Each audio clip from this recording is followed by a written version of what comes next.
Maaga akong nagising para magluto ng pagkain. Naabutan ko si Manang na abala na sa paghahanda ng lulutuin.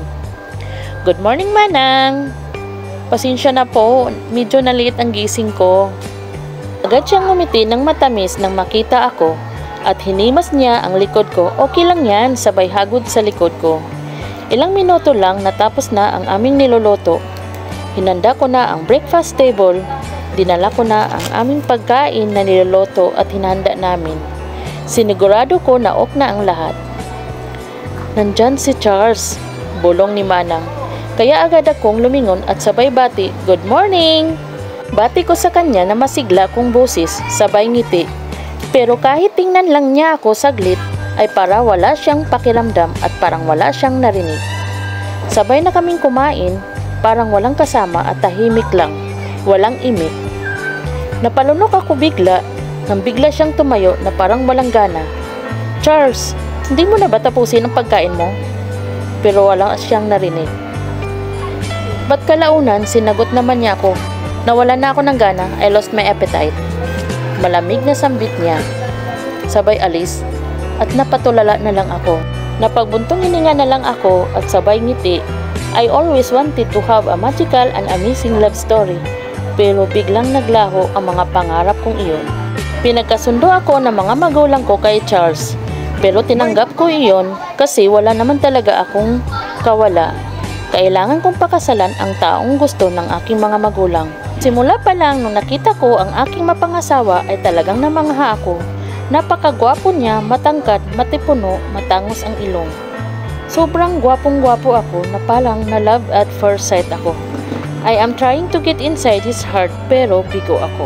Tagal na kaming kasal, 1 year and 6 months pero wala pa rin siyang pakialam sa akin. Unti-unting bumalik sa aking alaala ang kasal namin ni Charles. That was one of the memorable days that happened in my life the day I got married. "Besh, ang ganda mo!" Maligayang bati ng aking matalik na kaibigan. Ngunit ngumiti lang ako. Isip-isip ko, ikakasal ako sa taong hindi naman ako minahal. Biglang nawala ang kaba ko nang bumalik ang aking kaibigan at sabay sabi na ihanda ko na ang aking sarili kasi nag-aantay na si Charles. Bigla kong nabunutan ng tinik sa lalamunan.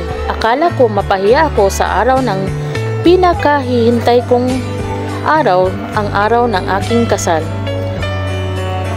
Dandahan akong pumunta sa pinto at dandahang bumukas ang pinto. Sa aking mga mata sabay tanaw sa malayo at tinitingnan ko ang aking groom. No reaction para wala siyang emosyon. Dandahan akong naglakad at sinalubong ako ng aking mommy at daddy at sabay nila akong hinahatid kay Charles. Hinawakan ko ang braso ni Charles na parang walang emosyon. Medyo may kirot sa puso ko pero wala na akong magawa. Alam ko naman na hindi ako minahal ng lalaking pinapakasalan ko. "Jillian Cruz, you accept Charles Guevara to be your lawfully wedded husband?" "Yes, Father," mahina kong sagot. "Ikaw, Charles Guevara, tanggapin mo ba si Jillian Cruz bilang kabiyak at makasama mo sa hirap at ginhawa?" Ang tagal sumagot ni Charles, kinabahan na ako. Tinitigan ko siya na may halong emosyon sa mga mata ko at sabay tulo ang mga luha ko. "I do," malamig na sagot ni Charles. Kaya lahat ay nagpapalakpakan. "How I announce you husband and wife and you me kiss the bride," sabi ng pari. Para akong isang haligi na nakatayo na parang di ko maigalaw ang buong katawan ko. Halo-halong emosyon at sabay humarap siya sa akin at sabay hinalikan niya ako sa lips.